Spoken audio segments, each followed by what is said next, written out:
जीवन शैली को बेटर बनाने के लिए दूसरा बिंदु है और वो है भाषा शैली।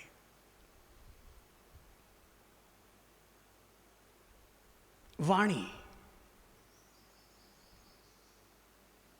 कर्कश बोलना कि मधुरिम बोलना, यह हमें तय करना होगा। जो बोलता है कर्कश वाणी वो होता है तुच्छ प्राणी,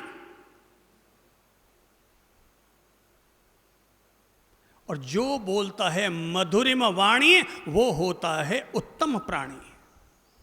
जैसे हाथ पांव भगवान ने वरदान के रूप में दिए हैं, कुदरत ने हमें वरदान के रूप में दिए हैं, वैसे ही एक और अद्भुत चीज है और वो है हमारी अपनी वाणी। तो भाषा शैली जैसी होगी भाषा, जीवन की वैसी ही बनेगी परिभाषा। इसे यूं समझिए,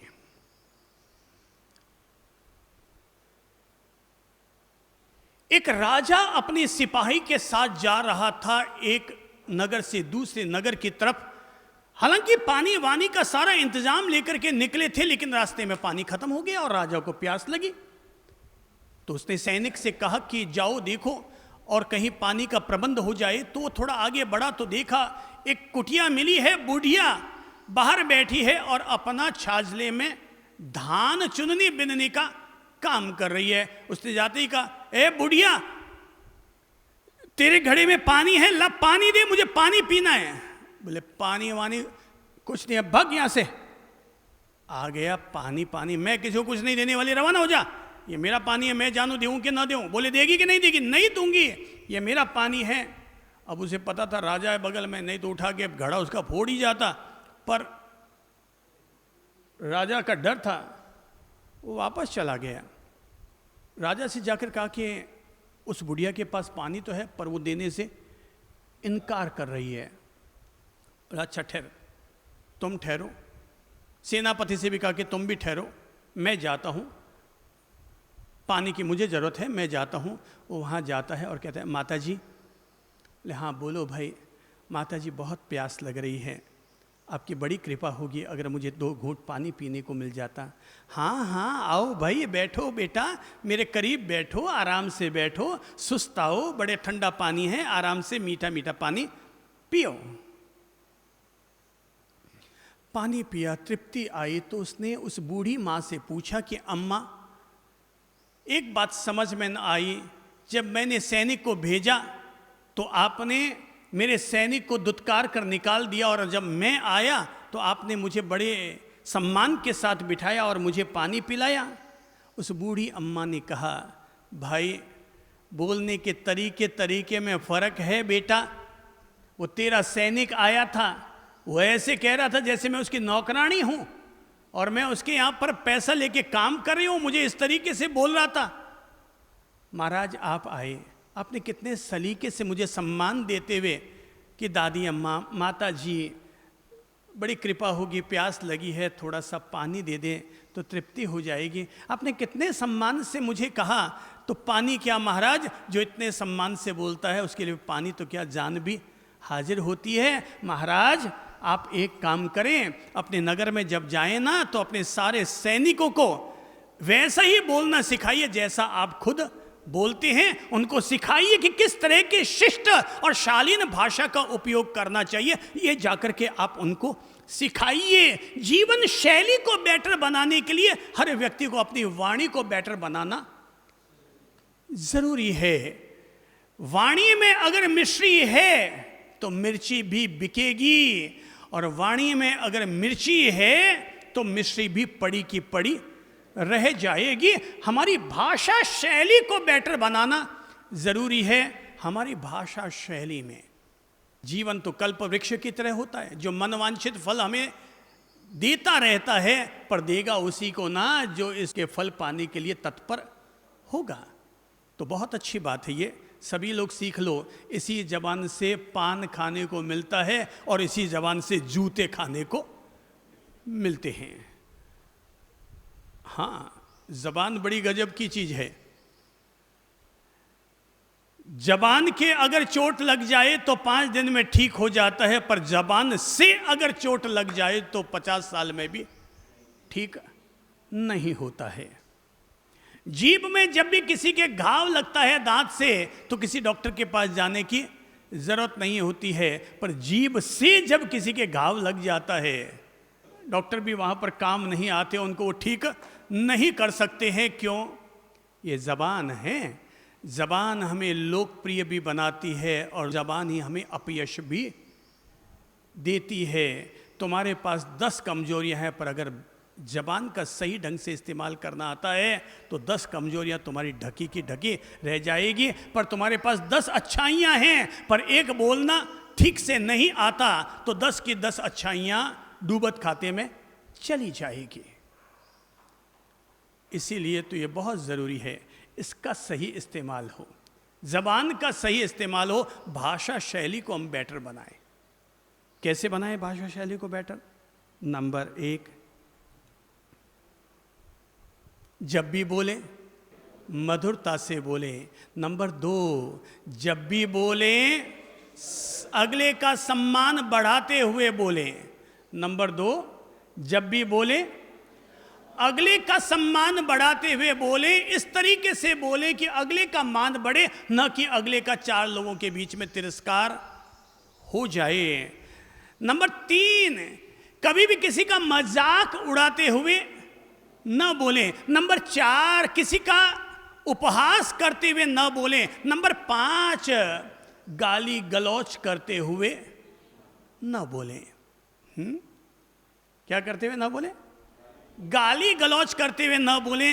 देखो कितना पवित्र शब्द है मां, कितना पवित्र शब्द है बहन, कितना पवित्र शब्द है पिता, पर हम लोगों ने जब उसकी गाली बना दी तो इतना हमने उसको, मां शब्द को हमने अपनी ही जबान से इतना निकृष्ट कर डाला कि लोग जब मां बहन की गालियां निकालनी शुरू करते हैं, मां बहन के नाम की, तो गाली देकर आप केवल अगले का अपमान नहीं कर रहे हैं, बल्कि उसको जन्म देने वाली जननी का भी आप अपमान कर रहे होते हैं। इसीलिए तो जबान का सही इस्तेमाल करना जरूरी है। जबान का सही इस्तेमाल करना जरूरी है। तो नंबर 5, अपने मुंह से गाली गलौच मत कीजिए। एक बादशाह की कहानी ध्यान में आ रही है बोलते बोलते। कहते हैं कि कारू के बादशाह के सामने उनके बेटे ने आकर के शिकायत की कि महाराज पिताश्री, आपके अमुक सेनापति के बेटे ने आज मुझे गाली दी, मां बहन की गाली दी, आप उसे दंड दीजिए। यह सुनना था कि दूसरे सेनापति ने कहा कि अगर उसने गाली दी है तो उसकी जबान काट दी जाए। तीसरे सेनापति ने कहा कि अगर उसने गाली दी है तो उसके बाप को भी देश निकाला दे दिया जाए। किसी ने कहा कि उसे फांसी पर लटका दिया जाए, किसी ने कहा कि उसका गला काट दिया जाए। बाप ने अपने बेटे से पूछा कि पुत्र तुम ही बताओ कि तुम उसे क्या दंड देना चाहोगे, उसने तुम्हें गाली दी तो। बोले पापा जी ये तो आप जाने कि क्या दंड देना है, पर मैं चाहता हूं कि उसे वो दंड दिया जाए कि आने वाले 100 साल तक याद रखा जाए और कोई मुझे फिर गाली देने की हिम्मत न करे। तो पिता ने कहा अगर तुम चाहते हो कि आने वाला कल तुम्हें याद करे तो तुम एक काम करो, उसने भी तुम्हें गाली दी, तुम भी उसे गाली दे करके आ जाओ। पर ऐ राजकुमार, तुम गाली देने से पहले केवल इतना सा सोच लेना कि गाली देना क्या तुम्हें शोभा देगा। बोले नहीं, मुझे गाली देना तो शोभा नहीं देगा। तुम राजकुमार हो, तुम्हें तो गाली देना शोभा नहीं देगा। बोले बिल्कुल पापा, मुझे गाली देना शोभा नहीं देगा। तो फिर तुम ही बता दो उसे क्या दंड दिया जाए। बोले पापा दंड तो देना चाहिए। बोले जाओ उस बच्चे को सभा में बुलाओ और सभा में बुलाकर कहो कि मैं तुम्हें माफ़ करता हूँ, तूने मुझे गाली दी, मैं इसका बुरा नहीं मान रहा हूँ, तुझे माफ़ करता हूँ, पर प्लीज़ ध्यान में रखना अब दोबारा कभी मुझे इस तरह की गाली मत देना। गाली देना हमें शोभा नहीं देता। ठीक है, अपन लोग बड़े पढ़े लिखे लोग कहलाते हैं, पर जैसे गुस्सा आता है लोग सड़कों पर आपस में लड़ते हुए दिखाई देते हैं। सोचो अपन सब जोधपुर के लोग, इतना शानदार भाषा, इतनी शालीनता की भाषा बोलने वाला शहर, यहाँ पर बिना सा के तो लोग बात नहीं करते हैं, इतनी इज्जत के साथ बोलते हैं। लेकिन जब गुस्सा आता है गालियाँ निकालने शुरू करते हैं तो गाली जैसे तकिया कलाम बन जाती है, वैसे लोग गाली बोल जाते हैं। भाषा शैली को ठीक करना चाहिए, और ठीक करने के लिए कहूँगा जब भी बोलो मधुरता से बोलो। नंबर 2, जब भी बोलो अगले का सम्मान बढ़ाते हुए बोलो। नंबर 3, जब भी बोलो कभी किसी का मजाक करते हुए मत बोलो। नंबर 4, जब भी बोलो ऐसी भाषा बोलो कि जिससे उसके दिल को आघात न पहुंचे। नंबर 5, जब भी बोलो आत्मविश्वास के साथ बोलो। नंबर 6, जब भी बोलो अपनी बुद्धिमत्ता का उपयोग करके बोलो। नंबर 7, जब भी बोलो ऐसी भाषा मत बोलो कि जिसको बोलने के बाद हमें खुद ही पछतावा करना पड़े। बोलना एक कला है, बोली हमारी रिश्तों को बनाती है, पर भाई यही बोली अगर नेगेटिव बोलेंगे तो रिश्ते नहीं बनेंगे। इसी बोली से हमारे घर में होली जल जाएगी। ये पूरा ये बोध, ये अंतर्बोध, ये गहराई तक, अवचेतन मन तक, ठेठ हृदय तक, अंतर हृदय तक ये बात गहराई तक ले जाते चले जाएं। मैं अपनी बोली को अपने लिए हीरो की तरह अनमोल बनाऊंगा, इनको मैं कोयला नहीं बनने दूंगा। भाई भगवान ने 32 दांत तो दिए हैं, पर मुंह खुलता है तो पता चलता है इन 32 दांतों के भीतर, ये जो 32 दांतों का दरवाज़ा है ना, इसके भीतर कोयले भरे हैं या हीरे भरे हैं, ये तो कोई आदमी बोलता है तभी पता चलता है। कभी उस बूढ़ी अम्मा ने राजा से कहा था, ऐ राजन, अपने सैनिकों को, अपने नगरवासियों को सिखाओ कि उन्हें किस तरह की शालीन और सभ्य भाषा का इस्तेमाल करना चाहिए। जैसे राजा को पीने का पानी मिल गया था, वैसे ही हमारा भी हर बिगड़ा हुआ काम ठीक हो सकता है। बस केवल ये मत सोचो मैं तो बड़ा, मैं चाहे जैसा बोलूं ना। भाई ये अगले की मर्यादा है कि वो तुम्हारे बोले गए शब्दों का वो अपमान नहीं कर रहा है, पर दिल से वो तुम्हें कभी भी अच्छा नहीं समझता है। इसलिए बोलते समय जितना कार्य प्रणाली को बेहतर बनाने की ज़रूरत है, उतना ही भाषा शैली को भी बेहतर बनाने की ज़रूरत है। गुस्सा आ जाए मत बोलो, लगता है बुरा लग गया मुझे, मौन हो जाओ, शांत हो जाओ। सबसे मीठी चुप, सबसे मीठी चुप। कि भाई अभी मैं जो बोल रहा हूँ नेगेटिव असर डाल रहे हैं, चुप हो जाओ। 15 मिनट के लिए मौन हो जाते हैं, बाद में बोलेंगे ना। कोई भगवान ने बोली दी है बोलने के लिए, बोलेंगे, पर जब नेगेटिव वातावरण बन जाए तो सबसे अच्छा है मौन हो जाओ। तो कुल मिलाकर के अपनी भाषा शैली को हम लोग बेटर बनाएं, बेहतर बनाएं, सुंदर बनाएं, मधुरिम बनाएं। इसमें जहाँ जहाँ पर भी कड़वापन आ जाता है, कसैलापन आ जाता है, वहाँ वहाँ ये नुकसान करता है। भाई वाणी है, सब्जी बाजार में लेने जाते हैं, वहाँ मीठे आम भी मिलते हैं और करेले भी मिलते हैं। ऐसे हमारी ज़बान से भी मीठा आम रस भी निकलता है और करेले का रस भी निकलता है। अगर हम इस एक चीज़ को ठीक कर लें तो एक दूसरे के प्रति रहने वाली शिकायतें खत्म। और जीवन शैली को ठीक करने के लिए तीसरा है व्यवहार शैली को ठीक करो। बेटर रखोगे व्यवहार, तलवार की कीमत होती है धार से और इंसान की कीमत होती है व्यवहार से। तो हमारा व्यवहार बेटर हो, विनम्रता से पेश आओ। व्यवहार को बेहतर बनाने के लिए नंबर 1 किससे? विनम्रता से पेश आओ, अकड़बाज बनकर के मत पेश आओ। पधारिए साहब, आपके आने से हमें बहुत हार्दिक खुशी हुई। वो तो आए आपसे मिलने के लिए, वो दरवाज़ा खटखटा रहा है और आपने दरवाज़ा खोलते, हाँ बोलो कहीं काम है, क्यों आया? अरे भाई वो तुमसे मिलने के लिए आया है, विनम्रता से पेश आओ। घर पर आया प्रणाम कीजिए, अभिवादन कीजिए, पाँव छूइए, धोक लगाइए, जय जिनेन्द्र बोलिए, जय श्री कृष्णा बोलिए, जो आपके घर की भाषा है, पर हमारे व्यवहार में शालीनता और विनम्रता तो होनी ही चाहिए। अकड़ किस बात की? नंबर 2, विनम्रता से पेश आओ और मिलनसारिता से पेश आओ। जब किसी से भी मिल रहे हो, किसी के साथ भी व्यवहार करो, एक मिलनसार व्यक्तित्व के मालिक बन करके किसी से मिलो। घर पर कोई आए, आतिथ्य सत्कार का पुण्य लाभ प्राप्त करो। मतलब ऐसा नहीं कि आए और पानी पिएंगे, बोले पानी तो भाई थारे घर है, बांड गली है, मेरे माने प्याऊ लगी बठी पी रहा जाऊँ तो थारे घर है, क्यों पीऊँ? तो बर घर पर आए हो, कुछ आतिथ्य सत्कार का लाभ लो। हमारे यहाँ तो कहते हैं अतिथि देवो भव, घर पर अतिथि आ जाए तो वो भी देवता के समान होता है। आतिथ्य सत्कार करो, मिलनसार बन करके उनसे मिलो। उनके साथ 2 बच्चे आए हैं, उनको 2 टॉफी भी दो। लाड करो, राड मत करो, लाड करो। मैं तो कभी कभी कह भी दिया करता हूँ कि भाई मेरी एक मामी थी, और वो मेरी मामी जी जब मैं छोटा था, मतलब मेरे संत बनने से पहले ही वो गुजर चुकी थी, लेकिन वो मामी बहुत अच्छी थी। अब बाकी के लोग कितने अच्छे थे बुरे थे वो तो मैं नहीं बोलूँगा, पर वो मामी बहुत अच्छी थी।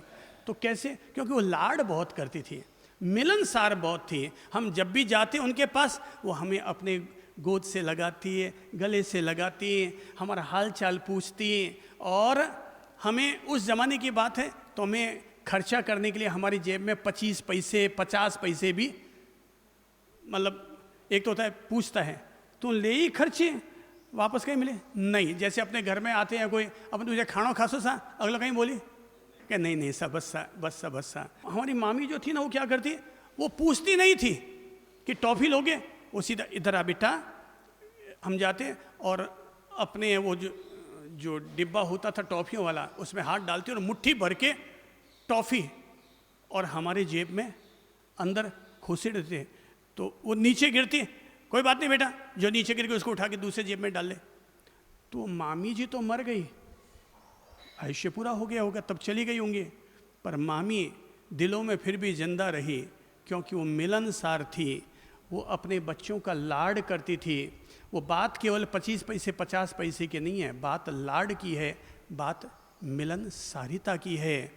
तीसरा, व्यवहार कुशल बनने के लिए हमेशा उदारता के साथ पेश आओ, कंजूसाई के साथ पेश मत आओ। रे जीवड़ों कंजूसाई छोड़ो, मरमराने खत्म हो जाओला, सारो माल अठे धरियोड़ो पड़ियोड़ो रह जावेला। इन वास्ते जो थाने थारे हाथा सु करना है, उदार बन करके सबके साथ पेश आओ। मैं अपनी बात केवल एक व्यक्ति का नाम लेते हुए पूरा कर देता हूँ। हमारे अपने ही अंतेवासी श्रावक हैं, पूना के बहुत वरिष्ठ श्रावक हैं और बहुत बड़े महाराष्ट्र के वकील हैं, सोहन लाल जी। तो सोहन जी जैन ने हमसे कहा कि साहब मेरा बेटा बॉम्बे रहता है और किसी पार्टी में गया था तो वहाँ पर रतन टाटा भी थे। तो मेरे बेटे ने रतन टाटा को जब देखा, इतने बड़े आदमी उस पार्टी में आए हैं, वो उनके करीब गया और जाकर के उनके पांव छुए, प्रणाम किया। रतन टाटा ये देखकर बड़े खुश हुए कि इतनी बड़ी पार्टी में भी अभी भी कुछ अपनी भारतीय संस्कृति को, अपनी विनम्रता को जीने वाले लोग हैं जो पांव छू करके प्रणाम करते हैं। उन्होंने ओह आइए आइए पधारिए, आपका परिचय? तो बोले मैं पूना के वकील साहब श्री सोहन लाल जी का सुपुत्र हूँ। उन्होंने अपना नाम बताया। बोले नहीं, आपसे मिलकर के बहुत खुशी हुई, आप अभी भी इतने सलीके का ध्यान रखते हैं, ये बहुत अच्छी बात है। बस बोले मैं 2 मिनट उनके पास वहाँ खड़ा रहा था। रतन टाटा तो वहाँ मिलने वाले इतने 2-2 हज़ार लोगों की पार्टी थी, उनको तो सबसे मिलना था, वो इधर उधर हो गए। तो बोले कि जैसे ही कार्यक्रम पूरा होने वाला था और मैं वहाँ से निकला, संयोग की बात उसी समय रतन टाटा भी बाहर निकले। और जैसे ही हम उस 5 स्टार होटल से बाहर निकल करके आए तो मेरी और रतन टाटा की वापस नज़र मिल गई। तो रतन टाटा जी ने मुझसे पूछा कि भैया आप किस में आए हैं, कार है ना? बोले कि नहीं, आज मेरी कार ठीक नहीं थी तो मैं मेट्रो ट्रेन से आ गया हूँ। नहीं नहीं, आपको ट्रेन से जाने की ज़रूरत नहीं है, आप मेरे साथ आओ। मैं आपको छोड़ देता हूँ। बोले मैं कल्पना नहीं कर सकता था कि हिंदुस्तान का सबसे बड़ा खरबपति आदमी और मुझसे कह रहा है कि आओ मेरी कार में बैठ जाओ, मैं तुम्हें छोड़ दूंगा।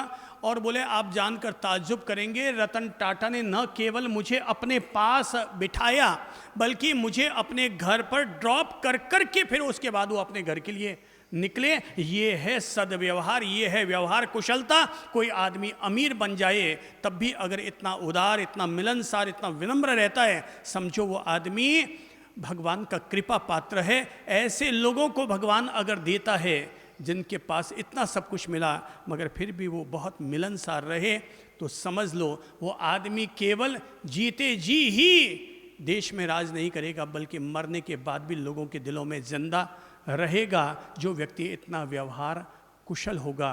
तो कुल मिलाकर मेरे भाई बहनों, कार्यशैली, भाषा शैली और व्यवहार शैली, ये 3 शैलियों को अगर हम मीठा, मधुर, पॉजिटिव बनाकर रखेंगे, हमारी पूरी जीवन शैली परफेक्ट रहेगी। बस वापस लाइन को अंडरलाइन कर लो, जीवन वो नहीं है जो हमें मिला है, जीवन वो है जो हम खुद अपने हाथों से बनाते हैं। ओम शांति, ओम शांति शांति।